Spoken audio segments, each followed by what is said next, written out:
السلام علیکم عزیز طلبہ اور میرے ساتھی دوستوں. آج ہم انتقال آموزش کا ٹاپک لیں گے. فرسٹ ایئر ایجوکیشن میں آموزش کے چیپٹر کا یہ لاسٹ ٹاپک ہے، اور اس میں جو لفظ انتقال یا ٹرانسفر استعمال ہوا ہے، لرننگ کا ٹرانسفر آف لرننگ، اس سے مراد یہ ہے کہ ایک سیکھا ہوا کنسیپٹ، ایک سیکھا ہوا تصور جس کو اسٹوڈنٹ لرننگ اس کی ہو چکی ہے، جس کو وہ سیکھ چکا ہے، وہ ٹاپک یا وہ کنسیپٹ کسی آنے والے سبجیکٹ میں اس کی کس طرح سے مدد کرتا ہے. یعنی ایک تصور اگر کوئی اسٹوڈنٹ پہلے سے سیکھ چکا ہے تو کسی اور سبجیکٹ میں آنے کے لیے وہ کس طرح سے اس کی ہیلپ کرتا ہے، یہ ہمیں اس کو آج دیکھنا ہے اس ٹاپک کے ذریعے سے.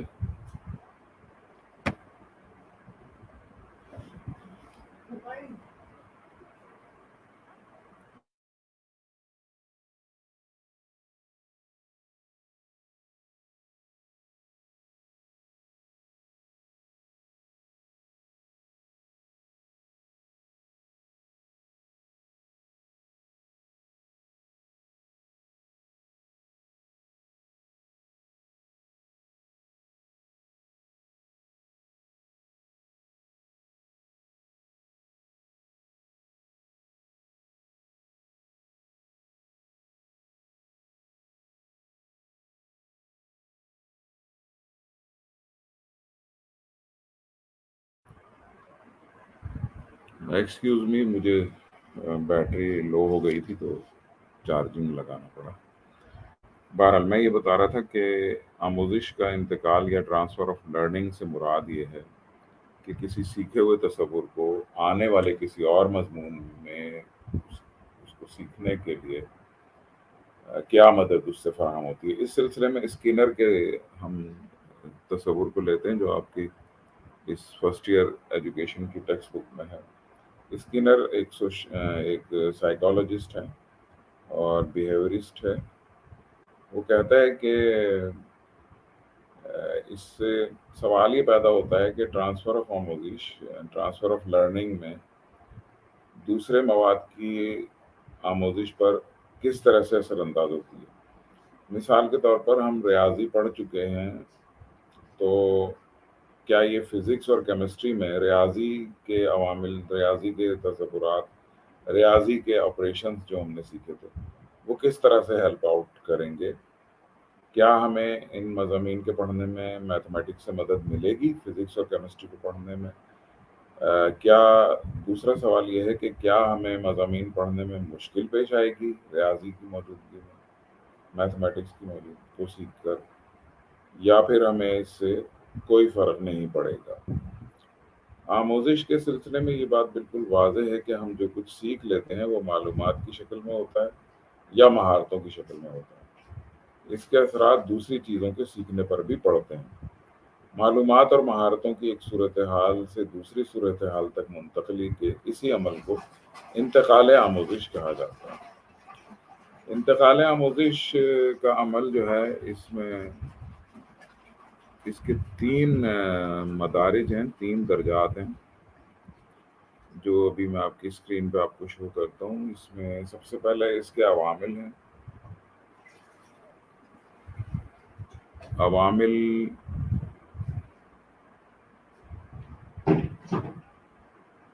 کے بعد اس میں جو ہے اس کے نظریات ہیں، تھیوریز ہیں، اور پھر اس کو بہتر بنانے کے طریقے ہیں.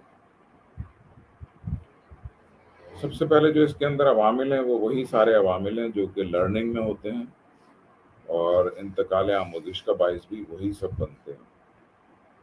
ذہانت اور یادداشت جن بچوں کی اچھی ہوتی ہے وہ تصورات کو اچھی طرح سے سمجھ بھی لیتے ہیں اور اس کو کسی آنے والے مضمون پر اس کو اپلائی بھی کر سکتے ہیں.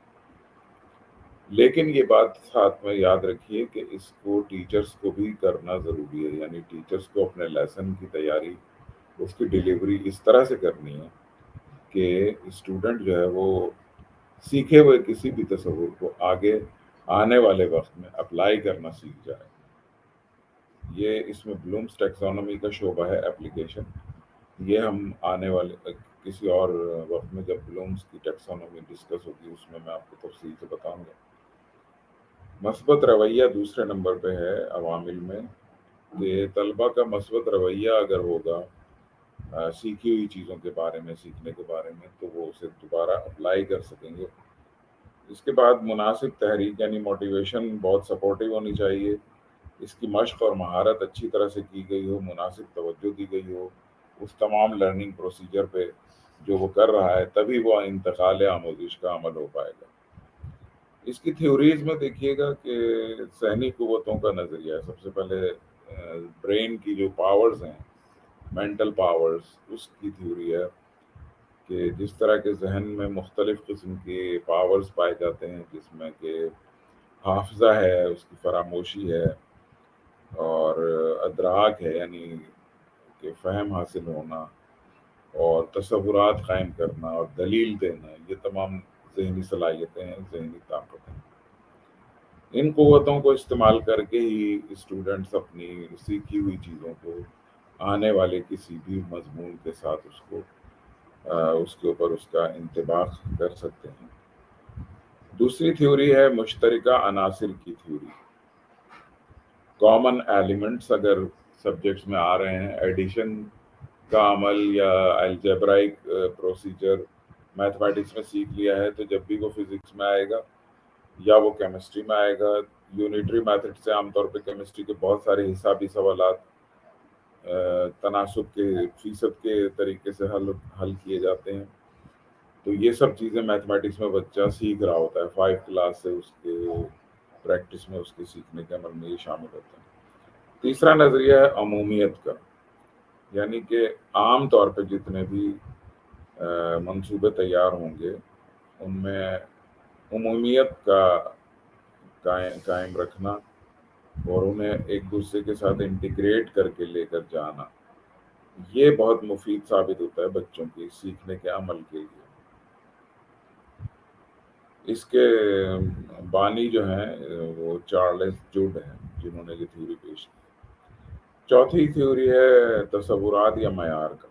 تو بچہ اگر معیار ایک اسٹینڈرڈ بنا لے گا اپنے ذہن میں کسی بھی سیکھی جانے والی چیز کا، کہ اس کو اس اسٹینڈرڈ تک اس کو سیکھنا ہے اور اس کی لرننگ اتنی ہونی چاہیے، تو وہ لرننگ اس کے بہت کام آئے گی آگے اس کو اپلائی کرنے میں. گیسٹالٹ تھیوری نمبر 5 ہے کہ مجموعی حیثیت میں لرننگ کرنے والے بچے اس کو چھوٹے چھوٹے پارٹس پر ڈیوائڈ کر کے اپلائی کر سکتے ہیں. یعنی اوور آل لرننگ جو ہے بہت ہی اچھی اور بہت ہی کنکریٹ ہونی چاہیے. اس میں ٹیچرز اور اسٹوڈنٹ دونوں کا رول ہے. اس کے بعد تیسرے نمبر پہ ہم دیکھیں گے کہ بہتر بنانے کے طریقے کیا ہیں، کہ اس کو کس طریقے سے بہتر بنایا جا سکتا ہے. یہ ساری وہی باتیں دہرائی جا رہی ہیں جو آپ نے لرننگ کے پروسیجر میں پڑھی تھی. اب بہتر بنانے میں 3 باتیں ہیں: مواد کا بامقصد اور بامعنی ہونا. یعنی آپ جو کچھ پڑھا رہے ہیں، اگر اس کی اہمیت آپ کی نظر میں ہے اور آپ اسے بہت اچھے طریقے سے پیش کر رہے ہیں اور اس کی منصوبہ بندی اچھے طریقے سے آپ کر رہے ہیں، تو وہ اسٹوڈنٹ کو بھی اپیل کرے گا اور وہ بھی اسے بہت توجہ کے ساتھ اور دلچسپی کے ساتھ لے گا. اگر آپ کی اپنی نظر میں ہی اس کی کوئی اہمیت نہ ہوگی، آپ اپنی نظر میں اس کو غیر اہم تصور کریں گے، تو بچہ بھی اس کو غیر اہم جانے گا. دوسرے نمبر پہ جو بہتر بنانے کا طریقہ ہے وہ یہ ہے کہ مواد جو آپ پڑھا رہے ہیں وہ حقیقی اور سالڈ ہونا چاہیے، یعنی کہ حقائق پر مبنی ہونا چاہیے. تصوراتی دنیا میں رہتے ہوئے یا اس کے تصور کو کمزور کر کے آپ کوئی چیز پیش کریں گے تو وہ اسٹوڈنٹ کی لرننگ میں اس حد تک نہیں جائے گی جو کہ آگے وہ اس کو اپلائی کر سکے. تیسرا نمبر پہ ہے پریکٹیکل اپروچ، کہ آپ اس کو عملی تجربات سے، زندگی میں آنے والی مثالوں سے، بیشتر واقعات سے اس کو انٹر ریلیٹ کریں گے. اپنی لرننگ، بچے کی لرننگ کو، سیکھے گئے اس کے تصورات کو، تو اس کی لرننگ جو ہے وہ اپلیکیبل ہوگی. یعنی وہ دوسرے مضامین میں آنے والے تصور پر پچھلا سیکھا ہوا تصور جو ہے اس کی بنیاد پر اسے سمجھ بھی سکے گا اور اسے وہ اپلائی بھی کر سکے گا.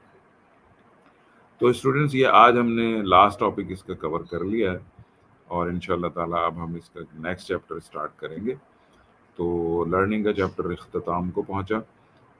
نیکسٹ لیکچر میں جو دوں گا اس میں آپ کو اس کے اہم پوائنٹس کو ریپیٹ بھی کروں گا، اور اس میں آپ کو میں کوشچنس بھی دوں گا جو کہ آپ کے ایگزامینیشن پوائنٹ آف ویو سے ہیں. تو پھر اس وقت تک کے لیے مجھے دیجیے اجازت، اور اپنا بہت خیال رکھیے گا.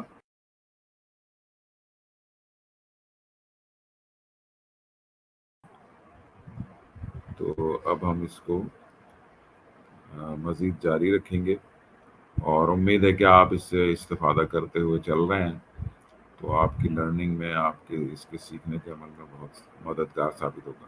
السلام علیکم ورحمۃ اللہ وبرکاتہ.